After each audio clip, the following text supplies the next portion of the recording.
ರುಚಿಯಾದ ಪಾನ್ಕಿ ಇವತ್ತಿನ ರೆಸಿಪಿ. ತೆಳುವಾಗಿರುವಂತಹ ಈ ಪಾನ್ಕಿ ರುಚಿಯಾಗಿರ್ತದೆ. ಹೆಚ್ಚೇನು ಸಾಮಗ್ರಿಗಳಿಲ್ಲದೆ ಮನೆಯಲ್ಲಿ ಇರುವಂಥ ಸಾಮಗ್ರಿ ಬಳಸಿ ಮಾಡಬಹುದಾದಂತಹ ರೆಸಿಪಿ ಇದು. ನಮಸ್ತೆ ಫ್ರೆಂಡ್ಸ್, ಗುಡ್ ಫುಡ್ ಲ್ಯಾಂಡ್ ಚಾನಲ್ಗೆ ನಿಮಗೆಲ್ರಿಗೂ ಆತ್ಮೀಯ ಸ್ವಾಗತ. ಇಲ್ಲಿ 2 ಕಾಯಿ ಮೆಣಸು ತೆಗೆದುಕೊಂಡಿದ್ದೇನೆ. ಇದನ್ನು ಚೆನ್ನಾಗಿ ಜಜ್ಜಿ ಪುಡಿ ಮಾಡಿ ಇಡುವ ಇದನ್ನು. ಅದರ ಜೊತೆ ಒಂದು ದೊಡ್ಡ ತುಂಡು ಶುಂಠಿ, ಅದನ್ನು ಅಷ್ಟೇ ಜಜ್ಜಿ ರೆಡಿ ಮಾಡಿ ಇಡುವ. ಇದೆಲ್ಲವನ್ನು ಅದಕ್ಕೆ ಹಾಕಲಿಕ್ಕಿದೆ ಹಿಟ್ಟಿಗೆ. ಇಲ್ಲಿ ನಾನು 2 ಕಪ್ಪಿನಷ್ಟು ಅಕ್ಕಿ ಹಿಟ್ಟು ತೆಗೆದುಕೊಂಡಿದ್ದೇನೆ. ಯಾವ ಕಪ್ ಉಪಯೋಗಿಸ್ತೀರಿ ಎಲ್ಲದಕ್ಕೂ ಅಳತೆಗೂ ಅದನ್ನೇ ಉಪಯೋಗಿಸಬೇಕು. ಅದಕ್ಕೆ ಸ್ವಲ್ಪ ಒಂದು ಅರ್ಧ ಚಮಚದಷ್ಟು ಅರಸಿನ ಪುಡಿ, ಸ್ವಲ್ಪ ಬಣ್ಣ ಚೆನ್ನಾಗಿ ಕಾಣ್ತದೆ ಅದಕ್ಕೋಸ್ಕರ. ಸ್ವಲ್ಪ ಹಿಂಗು, ಒಂದು ಸಾಧಾರಣ ಒಂದು 1/4 ಚಮಚಕ್ಕಿಂತ ಸ್ವಲ್ಪ ಜಾಸ್ತಿ. ಒಂದು 3 ಟೇಬಲ್ ಸ್ಪೂನ್ನಷ್ಟು ಸಣ್ಣಗೆ ಕಟ್ ಮಾಡಿದ ಕೊತ್ತಂಬರಿ ಸೊಪ್ಪು. ನೋಡಿ, ಇದು ಜಜ್ಜಿದ ಕಾಯಿ ಮೆಣಸು, ಇದು ಜಜ್ಜಿದ ಶುಂಠಿ ಕ್ರಷ್ ಮಾಡಿದ, ಇದನ್ನು ಸಹ ಹಾಕಿದ್ದೇನೆ. ಇದೆಲ್ಲ ಒಂದೊಂದು ಚಮಚದಷ್ಟು ಇದೆ. ಖಾರ ನೋಡಿಕೊಂಡು ಕಾಯಿ ಮೆಣಸು ಹಾಕ್ಕೊಳ್ಬೋದು. ಈಗ ಇದಕ್ಕೆ 1 ಕಪ್ಪಿನಷ್ಟು ಮೊಸರು ಹಾಕಲಿಕ್ಕುಂಟು, ದಪ್ಪ ಮೊಸರು. ಸರಿ 2 ಕಪ್ಪಿಗೆ 1 ಕಪ್ಪಿನಷ್ಟು ಮೊಸರು ಬೇಕಾಗ್ತದೆ. 2 ಟೇಬಲ್ ಸ್ಪೂನ್ನಷ್ಟು ತುಪ್ಪ ಹಾಕಲೇಬೇಕು. ಹಾಕಿದ್ರೇ ರುಚಿಯಾಗಿ ಬರುವುದಿದು, ಇಲ್ಲಾಂದ್ರೆ ಅಷ್ಟು ಚೆನ್ನಾಗಿ ಬರುವುದಿಲ್ಲ. ರುಚಿಗೆ ತಕ್ಕಷ್ಟು ಉಪ್ಪು. ಈಗ 1.5 ಲೋಟದಷ್ಟು ನಾನು ನೀರು ಹಾಕಿ ಒಂದು ಸಲ ಮಿಕ್ಸ್ ಮಾಡ್ತೇನೆ. ನಂತರ ನೋಡಿ ಸ್ವಲ್ಪ ನೀರು ಹಾಕ್ಕೊಂಡು ಮಿಕ್ಸ್ ಮಾಡಿರ್ಬೋದು.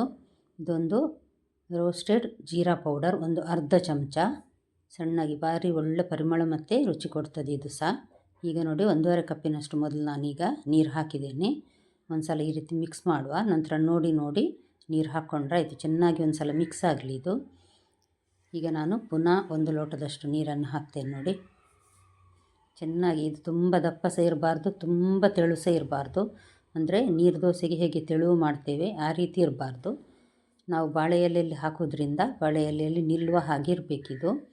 ದಪ್ಪ ಸಹ ಅಲ್ಲ, ತುಂಬ ತೆಳು ಸಹ ಅಲ್ಲ, ಆ ರೀತಿ. ನೋಡಿ, ಈ ರೀತಿ ಚೆನ್ನಾಗಿ ಮಿಕ್ಸ್ ಮಾಡಿ ಇದನ್ನು ಸ್ವಲ್ಪ ಹೊತ್ತು ಈ ರೀತಿ ಬೀಟ್ ಮಾಡಬೇಕು. ಇದನ್ನು ಚೆನ್ನಾಗಿ ಮಿಕ್ಸ್ ಮಾಡಿ ಒಂದು ಅರ್ಧ ಗಂಟೆ ಪಕ್ಕಕ್ಕಿಡುವ. ಅಷ್ಟೊತ್ತಿಗೆ ಮತ್ತೆ ನಾವು ಚಟ್ನಿಗೆ ರೆಡಿ ಮಾಡುವ. ಉಪ್ಪು ಎಷ್ಟು ಬೇಕು ನೋಡಿ ಗುಜರಾತಿಯವರ ಟ್ರೆಡಿಷ್ನಲ್ ಇದು ಪಾನ್ಕಿ ರೆಸಿಪಿ. ರುಚಿಯಾಗಿ ಬರ್ತದೆ. ಒಂದು ಸಲ ಟ್ರೈ ಮಾಡುವ ಅಂತ ನೋಡಿದೆ, ತುಂಬ ಚೆನ್ನಾಗಿ ಬಂತು. ನೋಡಿದ್ರಲ್ಲ ಹಿಟ್ಟು ಎಷ್ಟು ತೆಳುವಾಗಿದೆ ಎಂದು. ಒಂದು ಅರ್ಧ ಗಂಟೆ ಇಡುವ. ನೋಡಿ, ಈ ರೀತಿ ಬಾಳೆ ಎಲೆಯನ್ನು ನಾನಿಲ್ಲಿ ತೆಗೆದುಕೊಂಡಿದ್ದೇನೆ. ಉದ್ದಕ್ಕೆ ಸಹ ಇಡ್ಬೋದು ಅಥವಾ ಈ ರೀತಿ ರೌಂಡಾಗಿ ಕಟ್ ಮಾಡಿ ಸಹ ಮಾಡ್ಬೋದು. ಈ ರೀತಿ ಕಟ್ ಮಾಡಿದರೆ ರೌಂಡ್ ಶೇಪ್ ಚೆನ್ನಾಗಿ ಬರ್ತದೆ. ಅದಕ್ಕೋಸ್ಕರ ಈ ರೀತಿ ರೌಂಡ್ ಕಟ್ ಮಾಡಿ ಇಟ್ಟಿದ್ದೇನೆ ನಾನು. ನೋಡಿ, ಅರ್ಧ ಗಂಟೆ ನಂತರ ಇದನ್ನು ಇನ್ನೊಂದು ಸಲ ಈ ರೀತಿ ಮಿಕ್ಸ್ ಮಾಡುವ. ಸ್ವಲ್ಪ ದಪ್ಪ ಅನಿಸಿದರೆ ನೀರು ಹಾಕ್ಕೊಳ್ಬೋದು, ಆದರೆ ಇದಕ್ಕೆ ನೀರು ಬೇಡ, ಸರಿ ಇದೆ ಇದು. ಬಾಳೆ ಎಲೆಗೆ ಹಾಕಿದ ಕೂಡಲೇ ಅದರಷ್ಟಕ್ಕೆ ಸ್ವಲ್ಪ ಅದು ಹರಡಬೇಕು. ಈಗ ಚಟ್ನಿ ಮಾಡುವ. 1 ಕಪ್ಪು ಫ್ರೆಶ್ ತೆಂಗಿನ ತುರಿ, 3 ಟೇಬಲ್ ಸ್ಪೂನ್ನಷ್ಟು ಹುರಿದ ಕಡಲೆ, ದೊಡ್ಡ ತುಂಡು ಶುಂಠಿ ಮತ್ತು ಖಾರಕ್ಕೆ ನೋಡಿ ಕಾಯಿ ಮೆಣಸು, ಒಂದು 6-7 ಪುದೀನ, ಸ್ವಲ್ಪ ಕೊತ್ತಂಬರಿ ಸೊಪ್ಪು, ಉಪ್ಪು ರುಚಿಗೆ, ಮತ್ತು ಸ್ವಲ್ಪ ಮೊಸರು, ಒಂದು 3 ಟೇಬಲ್ ಸ್ಪೂನ್ನಷ್ಟು ಮೊಸರು ಹಾಕಿ ಒಂದು ಸಲ ಗ್ರೈಂಡ್ ಮಾಡುವ. ನಂತರ ನೀರು ನೋಡಿ ಹಾಕ್ಕೊಂಡು ಗ್ರೈಂಡ್ ಮಾಡಿದರೆ ಚಟ್ನಿ ರೆಡಿ ಆಯಿತು. ತುಂಬ ರುಚಿಯಾಗಿ ಬರ್ತದೆ ಈ ಚಟ್ನಿ. ಇದಕ್ಕೆ, ಈ ಪಾನ್ಕಿಗೆ ಚಟ್ನಿ ರೆಡಿ ಆಯಿತು. ನೀವಿನ್ನೂ ನನ್ನ ಚಾನಲನ್ನು ಸಬ್ಸ್ಕ್ರೈಬ್ ಮಾಡಿಲ್ಲ ಅಂದರೆ ದಯವಿಟ್ಟು ಸಬ್ಸ್ಕ್ರೈಬ್ ಮಾಡಿ, ಹಾಗೂ ಇಷ್ಟ ಆದರೆ ಲೈಕ್ ಬಟನನ್ನು ಪ್ರೆಸ್ ಮಾಡಿ ಮತ್ತು ಫ್ಯಾಮಿಲಿ ಫ್ರೆಂಡ್ಸಿಗೆ ಶೇರ್ ಮಾಡೋದನ್ನು ಮರಿಬೇಡಿ.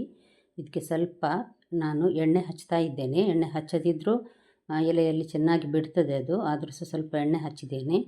ನೋಡಿ, ಈ ರೀತಿ ಹಾಕಿ ಸ್ವಲ್ಪ ಇದನ್ನು ಈ ರೀತಿ ಸ್ಪ್ರೆಡ್ ಮಾಡಿದರೆ ಆಯಿತು. ದಪ್ಪ ಇರಬಾರ್ದು, ಸ್ವಲ್ಪ ತೆಳುವೇ ಇರಬೇಕಿದು.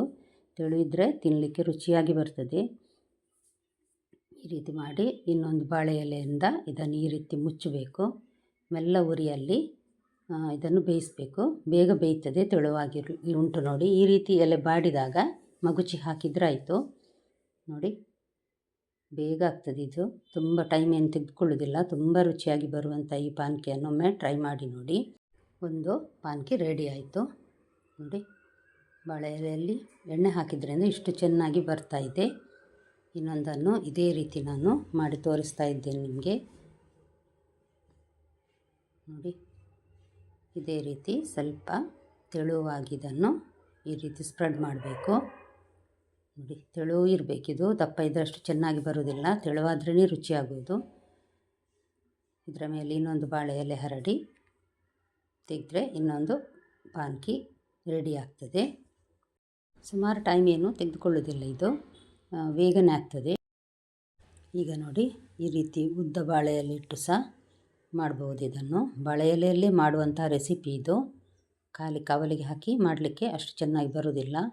ನೋಡಿ, ಇದೇ ರೀತಿ ಮಾಡಿದರೆ ಪಾನ್ಕಿ ರೆಡಿ ಆಗ್ತದೆ. ಇದಕ್ಕೆ ಸಹ ಅಷ್ಟೇ, ಮೇಲೆ ಒಂದು ಬಾಳೆ ಎಲೆ ಇಟ್ಟು ಒಂದು ಕಡೆ ಬೇಯಿಸಿದ ನಂತರ ಇನ್ನೊಂದು ಕಡೆ ತಿರುಗಿಸಿ ಹಾಕಿ ನೋಡಿ, ಈ ರೀತಿ ಬಾಳೆ ಎಲೆ ಸುಟ್ಟದ್ದು ಕಾಣ್ತದೆ ನೋಡಿ, ಆವಾಗ ಬೆಂದಿದೆ ಎಂದು ಅರ್ಥ. ಇದು ನೋಡಿದ್ರಲ್ಲ.